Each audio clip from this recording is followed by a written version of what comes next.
Harkafuun daawwattoota OMN akkam jirtan oduu isaa kanaatiin isinitti maani Maxamed Siraaji. Qoreen jiddu galeessaa ODP waltajjii marii guyyoota lamaan dabran taa'een kallattiiwwan rakkoo keessa isaa furuu dandeessisanii fi qabsoo yeroon itti aanu milkeessan kaa'uu ibse.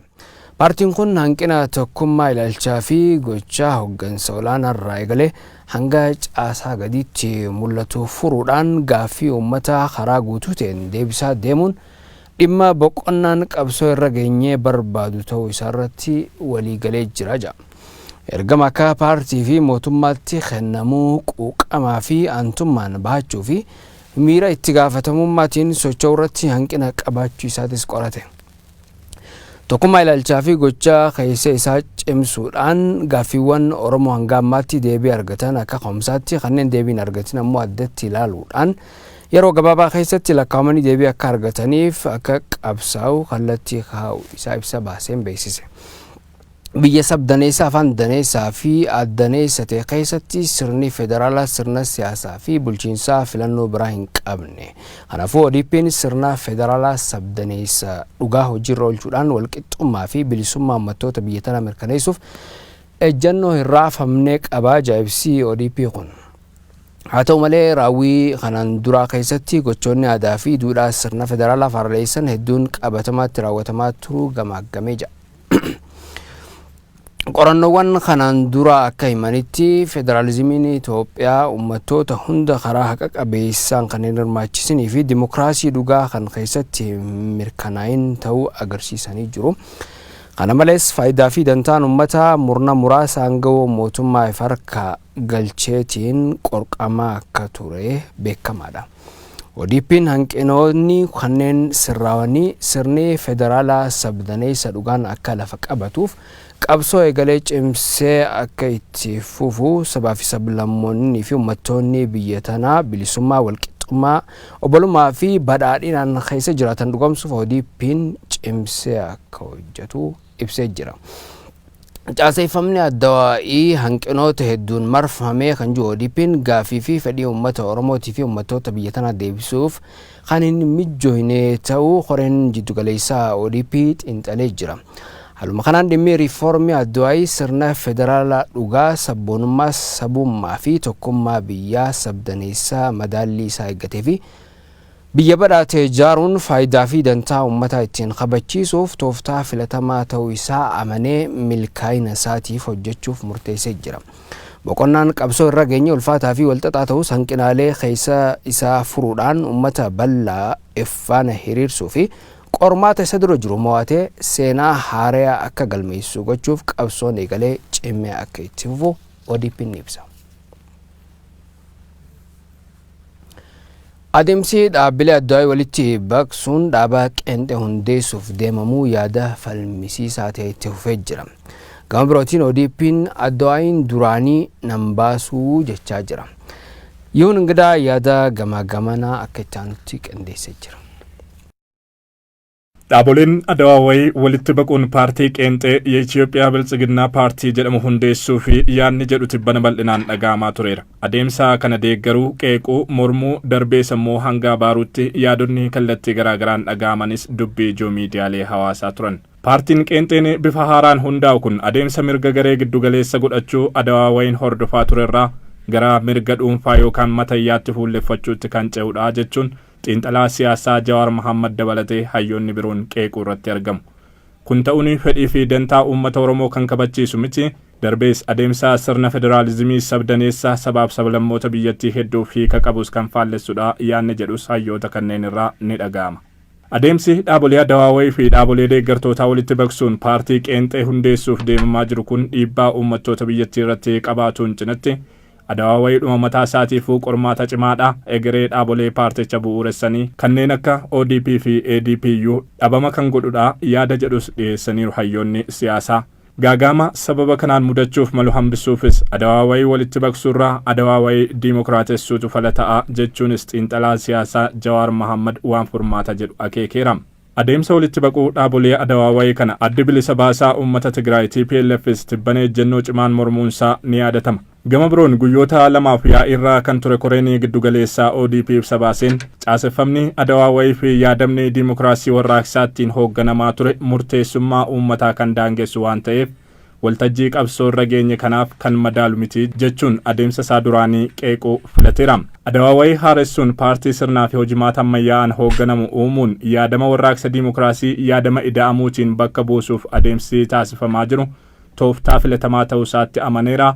Milkaa'ina isaatiifis hojjechuuf murteeffadheera jedhe ODP'n ibsa baaseen. Ibsi kun ammoo dhaabichi adeemsa paartii qeenxee hundeessuuf deemamaa jiru irratti waliif galuusaa kan akeekudha. Dhimmicha irratti ibsa dabalataa akka nuuf kennaniif darbees adeemsa paartii haaraa hundeessuuf karoorfame kanaan wal qabatee yaaddoo fi qeeqaa kallattii garaagaraan dhaga'amaa jiru irratti deebii gama isaanii akka gurra nu buusaniif itti gaafatamaa waajjira giddugaleessaa ODP obbo Addisuu Araggaa akkasumas itti gaafatamaa sabquunnamtii waajjirichaa obbo Taayyee Danda'a biratti bilbilus kun bilbila hin kaasanii kun ammoo bilbillumti isaaniiyyuu hin dalagu. Paartiin haaraan hundaa'u bifa maalii qabaata? Hireen dhaabolee Adawaawii paartii bifa haaraan hundaa'u keessatti maal ta'uuf deema? Adeemsi paartii qeenxeen socho'u imala qabsoo Oromoo sabboonummaa Oromummaa giddugala godhatee barootaaf geggeeffamaa tureen kan wal simatudha. Gaaffileen jedhan deebii barbaadu. ODP'n Adawaawii jalatti hammatamee gaaffilee ijoo uummanni Oromoo qabsoo isaa keessatti kaasaa tureef deebii kennuu dadhabe qaama paartii qeenxee bifa haaraan hundaa'u ta'ee hammam gaaffii uummatichaa deebisuu danda'anis hedduu biratti shakkii uumeera. Kallattii furmaataa hayyoonni siyaasaa kaa'an Adawaawii dimokiraatessumoo dhaabolee Adawaawii walitti baqsanii paartii qeenxeen socho'utu fala ta'an dhimma yeroon deebisu. walitti baqiinsi adduun karoorfatee sirna federaalaa duubatti deebise taanaan walqixxummaa fi eenyummaa saboota wareegamaan bu'uureffamee kan miidhu akka ta'e hayyoonni yuunivarsiitii Finfinnee dubbatan. Warri tokkummaa jiru sirna moofaa uummata irratti fe'uuf yoo ta'e rakkoo waan qabaatuuf waliin jireenyi sabaa fi sablammoota akkuma amma jiruun itti fufuu qabaa jira. Walitti baquun paartii biyya bulchaa jiruun odeeffamaa jiru waliin jireenya sabaa fi sablammoota biyya tanaa irratti rakkoo fiduu akka danda'u kan dubbatan hayyuun yuunivarsiitii Finfinnee Dr. Hussein Kadir uummanni Itoophiyaa sirni federaalaa dhugaa hojiirra nuuf haa ooluu jedhee gaafachaa akka ture dubbatan. Yeroo ammaa kanaas carraa argameen mirga afaan isaatiin dubbachuutii fi ifiin of bulchuu akka argatee himanii jiran. Caaseffamni federaalaa biyya tanaa amma jiru kun haaluma kanaan itti fufuu akka qabuu fi sirni federaalaa kun ammoo haqaan hojiirra ooluu akka qabu dubbatanii jiran. Ayyee ani akka natti mul'atutti gaaffiin federaalizimii kun kan gaafatamaa ture federalizimiin dhugaa lafa nuu haa ga'udha. Kun gaaffii sabaa fi sablammoonni yeroo dheeraadhaaf gaafataa turanidha. Gaaffichi kun deebi'uu maleetti garuu dhugaadhaan hojiirra waan hin ooliniif uummanni Oromoodhaas ta'e kun gaaffii adda addaa kaasaa ture jira. Walitti baquun kun mirga amma sabaa fi sablammoonni qaban duubatti deebisa taanaan rakkoo balaafamaadhaa jedhan. Warri tokkummaa jiru sirna moofaa dur uummata irratti fe'uudhaaf yoo ta'e rakkoo waan qabuuf dhimmi kun sirriitti xinxalamuu qabaa jedhan. Walitti baqee wanni jijjiiramee akka yaadamu sana unitary biyya tokko alaabaa tokko afaan tokko wanti jedhu kun rakkoo mataa isaa waan qabuuf deemee walitti baqiinsi amma jedhamu kun dubbii tana duubatti deebisa taanaan uummata Oromoottis sabaaf sablammoota walqixxummaadhaan tajaajilamuu barbaadan abbaa biyyummaa isaanii mirkaneeffachuu barbaadan gaaffii dimokiraasii gaaffii haqaa gaaffii walqixxummaadhaan jiraachuu kaasaa turan irratti dhiibbaa danda'atan jedhuun qaba. Barataan digrii sadaffaa yuunivarsiitii Finfinnee Buzaayyoo Dagafaa Gamasaatiin yoo waan dur deebisuuf yaadame kun hin milkaa'uu jedhan. Walitti baquun kun shira biraa qaba taanaan akka fashalaa'u dubbatan. Walitti baquun kun Oromiyaa keessaa afaan Oromoo balleessaa. Walitti baquun kun Oromiyaa diigaa. Walitti baquun kun caffee Oromiyaa ni diigaa. Maaliif caffeen Oromiyaa irratti qaama olaanaa murteessu waan ta'eef caffee Oromiyaa ni diigaa. Walitti baquun kun saboonni biroon dhufanii akka Oromiyaa keessatti afaan biraadhaan ramadamu ni taasisa. Walitti baquun kun faaruu Oromiyaa ni diigaa. Kan walitti baquu kana morminu yoo dhufee waan Oromoon itti du'e kana dabsa, cabsa, balleessa yoo ta'e fuuldura dhaabatee uummanni ni morma. Paartiin walitti baqees baquu baates tokkummaan Oromoo cimuu akka qabu dhaaman. Kantiibaa itti aanaan magaalaa Finfinnee Taakkalaa Uumaa hojiirraa ka'ee oduun jettu qaamolee hawaasaa garaagaraa biratti qeeqa guddaa kaaste. Hoogganaa naatoo uummataa qabu hojiirraa fageessuun wareegama uummataatti bishaan naquudha jedhan qeerroo fi artistoonni. ODP'n yoo dhugumaan gooftaan isaa uummata ta'e namoota jajjaba uummanni jaalatu moggaatti baasuurraa eeguu qaba jedhanii guyyoo ari'u.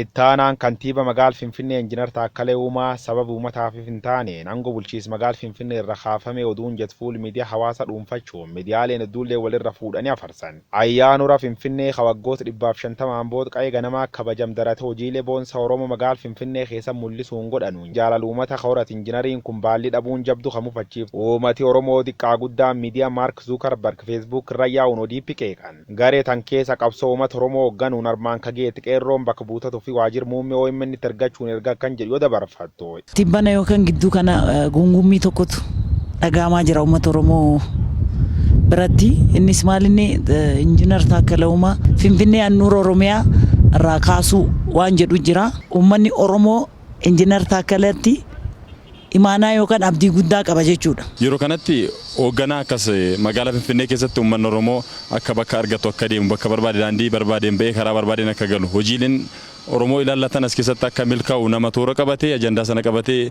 hojjechaa jiru irratti hojii milkaa'ii sanaaf galatatu malaaf malee aangorra mulquun hin maluufi. Rakkoon kun kan ka'u qaama biraatirraa miti. Hooggansa naannoo Oromiyaatirraa waan kana itti deemaa jira. Taakkaleen garuu isaanirraa adda ta'e. Ani Taakkaleen beeku. Amma waa'ee nama dhuunfatii miti haasaa kan jiru. Akka Oromoon magaalaa kanatti gadi qabamu. Akka Oromoon magaalaa kanatti eenyummaa isaa deeffatee ijaaruu waan barbaachise ta'e hooggansa akka Taakkalee fi Taakkaleetti olii dhufuu qaba malee inumaa'uu nama socho'u cabsuudhaan amilee buusuudhaan mogolee buusuudhaan nama argitee ajilitii hin qabne naannoo kanatti fidanii ammas dararuma kaleessa san dabaluudhaaf deemamaa jechuudha. Wanti adeemaa jiru waan gaarii miti.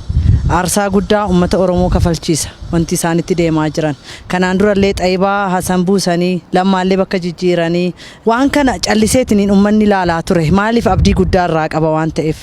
Kanaan boodallee amma immoo waa'ee Taakkalaa kana wanta gonkumaa hin yaadamne sammuu Oromoo keessa waan hin jirredha. Oromoo qofaa miti. Taakkalaan dadhabee ifadhe osoo hin jenne ganamaaf galgala uummata Finfinneetiif waan hojjechaa jiru sabni hundi beeka. Otoo eenyumti waan barbaade ta'e otoo abbaan barbaade uffannise inni kun Oromoo gidduutti raawwachuu hin danda'u. Waraana guddaa uummata Oromoo gidduutti banuudhaaf yoo yaadame ta'e malee uummanni Oromoo dhimma magaalaa Finfinneetti irratti namni wareegamne hin jiru. Dhimma magaalaa Finfinneetiif wantoota barbaachisu Taakkalee Uumaa qofatu deebiitti nu kennaa isa turratti hojjechuu qaba kan jedhuuf gaaffiin Oromoo biiroo Taakkalee Uumaatti istoorii ta'ee jira. Hundi isaa qabaa'ee sagantaa qabatee jira. Isa kana fashaleessuuf duubatti deebisuuf warra diina Oromoo ta'aniif warreen qabsoo Oromoo irratti diina ta'aa turantu Oromoo fakkaatanii hooggansa haaromsaa fakkaatanii warra hojjechaa jiranti kana xiyyeeffate malee namicha kanaaf nama kanaaf Injiinar Taakkalee Uumaatiif galata guddaatu mala ture. Mootummaan biyya bulchaa jiru yookaan qaamni Oromiyaaf Oromoon bulchaa jira jedhu tokko waa'ee Taakkalee kana as ba'ee guyyaa 3 keessatti deebii ataatamaa akka nuuf kennu. Ibsi fuul Facebook waajjira kantiibicharra barreeffam kantiibichoo jiraachuu himuuni wanni odeeffamaa tulchuufti sobaa jedhe. Egaa deemsi baruu fi barsiisuu eegalamee hanqina geejjibaa akka qabu kan beeksise bulchiinsi magaalaa Finfinnee itti gaafatama fudhatee fala hatattamaa barbaadu akka qabu gaafatan. Kutaa bulchiinsa Gulleetti hoogganaan waajjira barnoota Admaasuu Dachaasaa OMN'tti akka himanitti bulchiinsi magaalaa hanqina geejjibaa waan qabuuf furmaata biraatiif qoree maatii waliin mari'achuu jirra jedhan. Namoomsa Admaasuu. Manneen barnootaa afaan Oromoon magaalaa Finfinnee keessatti banaman keessaa tokko mana barnootaa Jeneraal Taaddasaa Birruuti. Mootummaan naannoo Oromiyaa manneen barnootaa afaan Oromoo itti gaafatamasaa bulchiinsa magaalaa Finfinneef erga dabarsee mana barnootaa Jeneraal Taaddasaa Birruu irraa tajaajilli geejjibaa barattootaa dhaabachuun barattoonni dararamaa jiru jedhan maatiin isaanii. Galmee yeroo eegalamu sodaa keenya kana utuu itti ibsinu dhumarratti ijoollee barattootaa kana sarbiziin hin jiru. Galmee eega xumurame booda sarviziin kan hin jirre ta'uusaa akka beektan jedhee masmarii lama duwwaa daarikteerni barumsaa waraqata baasee alatti maxxanse. Kilaasii deemuu kottaadhaan waamanii maaliin dhuftu sarviziin qabu. Uummati kun immoo yoo fudhatte Buraayyuu Killaa Sulultaa gara uummati persentiin 75 olii sarviziidhaan ofii isaanii dhufuu hin danda'an humna hin qaban. kun balaa guddaadha. Uummata kana arra mana barumsaattis deebii yoo jette lafa dhaqan hin qaban. Itti gaafatama mana barnootaa Jeneraal Taaddasaa Birruu mootummaan naannoo Oromiyaa qaama biraatti dabarsee kennuu durumaayyuu nu hin deeggarre jedhumaatiin. Harka haadha buddeenaatti dabarsee nu kennuu hin qabu. Biiroon barnoota Oromiyaa utuu jennu utuu falminuuti nu ukkaamsanii darbanii kennan. Achi immoo namni nu gaafatu illee hin jiru. Kana edeellee wanti namni sappoorti nu godhu barumsa ilaalchisee waan adda addaa ilaalchisee guddina afaan Oromoo kana ilaalchisee namni galagalee nu ilaalu hin jiru. Battala galmeen barattoota eegalu rakkoolee mudachuuf jiran tilmaamnee akka dursanii nu beeksisan akeekkachiifnee turre kan jedhan maatiin barattootaa erga baruu fi barsiisuutti seenamee geejjibni akka hin jirre beeksisuun fala hin ta'u jedhaniim. Galmee dura beeksisuutu dirqama ture itti gaafatama kana yeroon utuu hin ba'atiin barattoota rakkoon mankaraarsuun waan hin mallee jedhan maatiin isaanii. Utuu yeroodhaan itti himame ta'eeti hawaasi furmaata barbaaddata ture. Amma itti gaafatama isaa kan fudhatu biiroo barnoota naannoo Finfinneeti. Yeroo isaa waan hin eegneedha. Sarviisii kan inni irraa kute, geejjiba kan inni dhaabe yeroo isaa maleeti. Yeroodhaan itti himne. Barataan ammi kuni atuu hin baratiin mana ba'a ta'eef maal akka inni ta'u hin beekamu. Kanaaf itti gaafatama isaa kan fudhatu akka ilaalutti naani kan hoogganu biiroo barnoota naannoo Finfinnee waan ta'eef itti gaafatama isaa kan fudhatu isadha. Yeroo muraasa keessatti atuu yeroo ittiin kennin har'a borutu hin jedhin waan barana geejjiba kana dhiyeessuun dirqama isaatiidha. Bulchiinsa magaalaa Finfinneetti hoogganaan waajjira barnootaa kutaa magaalaa Gullallee obbo Admaasuu Dachaasaa OMN'if deebii kennaniin bulchiinsi magaalaa geejjiba barattootaa dhiyeessuu hin dandeenyeem fala biraaf ammoo koree maatii barattootaa waliin mari'achaa jira jedhaniim. አሁን የከተማ አስተዳደሩ ባስተላለፈው ውሳኔ መሰረት ሰርቪስ አይኖርም። Akka bulchiinsi magaalaa Finfinnee murtoo dabarsetti geejjiba barataa dhiyeessuun hin danda'amu waan furmaata ta'uu danda'u koree maatii waliin mari'ataa jirra. Koree waliin akka mari'achuuf yaalletti maatiin qindoomina uumuun geejjiba dhiyeeffachuu haala danda'an irrattidha. Yaadni furmaataa kun sadarkaa mariirra jira. Egaa bulchiinsi magaalaa yoo geejjiba dhiyeessuu dadhabe falli jiru yaada furmaataa amma kaa'ame kanadha. የማያቀርብ ከሆነ ሊሆን የሚችለው Dargaggoonni magaalaa Baddeessaa mootummaan amanaa uummanni itti kenne dagachuun qabsoo Oromoo qancarsaa jedhan. Mootummaan amanaa itti kennamte tiisuu baannaan abbaan qabsoo yoomiyyuu amanaa tiifachuuf qophii ta'uu isaatis dubbatanii jiranii Odii Musaa gabaasa dabalataa qaba. Harargee lixaa aanaa Odaa bultumitti dargaggoonni magaalaa Baddeessaa mootummaan imaanaa uummanni itti kenne dhiisuudhaan kallattii biraa qabatee deemaa akka jiru himan. Akkuma beekamu jijjiiramni kun kan dhufe taphatti hin dhufne dhiiga qeerroo Oromootiin dhiiga uummanni Oromoodha kutaa Oromiyaa guututti aanaalee tokko osoo hin jedhin araddaa takka uummata takka bishaan qulqulluu dhugee hin beeknetu araddaa kutaa araddaa guuturatti ilmaan Oromoo dhumaniiti jijjiiramni kun kan dhufe. Mootummaan ammoo imaanaa jijjiirama kana qeerroon itti kennite uummanni itti kenne sirriitti baachaa jiru. Qeerroon wareegama kana fiddes teessee wanti ilaalaa jirtuuf jijjiirama kanarraa asii hin geenye nama keenya bakka sadarkaa olii kanallee jira jenitti obsaan taa'aa jiran. Garuu mootummaan amma khabiraati hojii sirbaa jira.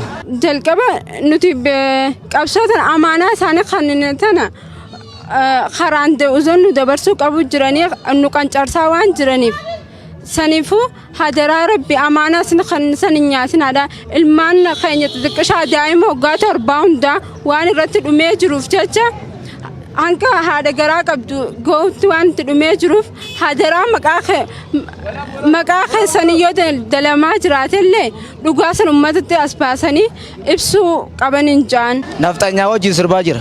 Warra Oromoon feene wajjin sirbaa jira. Kanaafuu mootummaan ergama itti kenname dhiisee kallattii biraa deemaa jira. Qabatama wanni gaafiin uummata Oromoodhaa takkaan isiin deebine. Haga ammatti takka wanni deebi'ee hin jirtu. Yeroo takka gizee ilaaltu mootummaan kun ifirraanfate moo maali? Nuti nama biraa ifraa dhoowwina. Mootummaan kun ammoo hadaraa itti kenname san dhiisee kallattii biraa deemaa jira. Asirratti karaa irra deemu kana dhaabbatee ilaaluu qaban jaa. Dargaggoonni kunniin abbaan qabsoo Oromoodhaa yoomiyyuu caalatti bu'aa firii qabsoo isaa tiisuuf qophii ta'uudhaas dhaamaniiti jiru. Isaan ammaan tana qabsoo namni dhiigan fide kanarratti qumaara taphatu barbaaduun namni qabsoo lafee dhiigatti dhangalaasee fide ammallee hirrabne ni jira jijjiiramni dhufe kun lubbuu godhataa jira mee ittiin jirjiru geettaay malee hafuura baafatuuf taay malee galee biraan rafne abbaan qabsoo ni jira hin laffaynaadha dirree adii gubbaan fokkorinaadha qabsoo ta'isan qabsoo bilaashin godhinaadha adabadha tattaadhaan jaanan OMN ijaaf gurrumataati qadaawwachuu jirtanii oduu biyya alaatiin dabra. Tarka Ameerikaa waliin mari'attee waraana Kurdish irratti bantee guyyoota 5 akka dhaabduu beeksiste.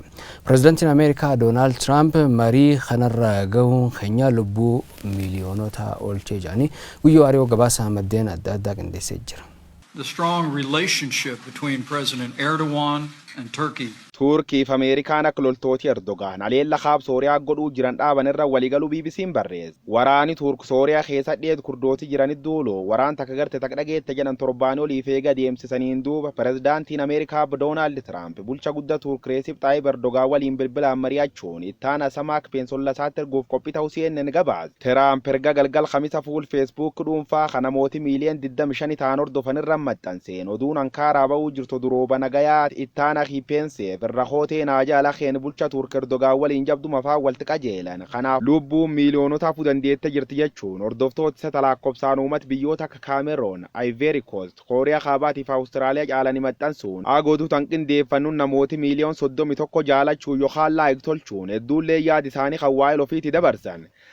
Haalum kanaan Erdogaaniif peenseegi Ankaaraa wal arganii wal mari'ataniin duub waraanni godhamuu jiru guyyoota 5 akka dhaabatu murteessuuf Ameerikaan immoo akka loltoonni Kurdish kiiloomeetira 32 Turk baant naannoo nagaa godhuun labsuun irra duubatti takkaabsitan irra dubbi buufatan. Haleella Turk loltoota Kurdish irra guyyootaaf banteen pireezidaantiin Turk Reesip Xaayib Erdogan haleella hawwanni jalqabneef dhiibba shororkeessummaa kanaannichatti uumamuu danda'ambisuufi yoo jedhani. Biyyatti Doonaald Tiraamp Ameerikaan biyya bukaattuu gamta musliimoota Turk waakkachuu waraan kan itti quuf hin qabjechuun qoqqobbii siyaasaa dabruuf murteessu miidiyaaleen dubbatanii turan. Turk loltoota Kurdishaati lafee sabaaftee dheedsuun guutuma guutuu baqattoota Sooriyaatti bilis godhu barbaadde. Kurdishootiin molol waraana biixaa erduun daarfaan irra banama ofirra dhowwuun olaantummaa ofi tikfachuu feete.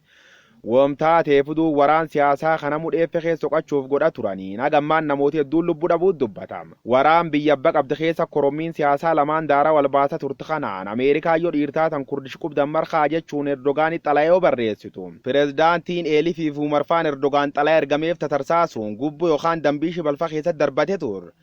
Akkumtaa taatu duub waliigaltaan Ameerikaaf Turkii dhaqqaban tanaan gareen loltoota Kurdish fudhachuu baachuun isii beekamu baatus komaandarii garee tana Maazluun Kobaanii humnooti isaanii naannoo daanga magaalota Raas Alaayinii Tal Ayaayidinii jidduutti argaman waan kan fudhachuun duuba deebu isaaniitti dubbatama. Araar bukanaan pireezidaantiin Ameerikaa Doonaald Tiraamp hojii boonsa hojjetaniin jabdu santi qiliixamee jechuun ittaana isa Maayik Peens irra kootee ajaa'ila Maak Pooppiyoof bulcha Turk guddaa Reesip Xaayib Erdogaan yoo jaju. Maayik Peens immoo ganasa Doonaald Tiraamp bulcha cimaa jechuun Tiraamp gammachuun machees. Wamtaa teefuduu waraan dheed Sooriyaa keessatti ta'u namooti nagaa 72 jeefamanii dhuugitti tattaraaraman kanaan Ameerikaan dippiloomaasii midhaaffatteen jabdu gammaduun bulchaan isaanii Doonaald Tiraamp farsoo dhuguu jiraa jedhan. Thank you to President Erdogan. Anaduu xumureetiin jira qophiilee OMN wajjin tura.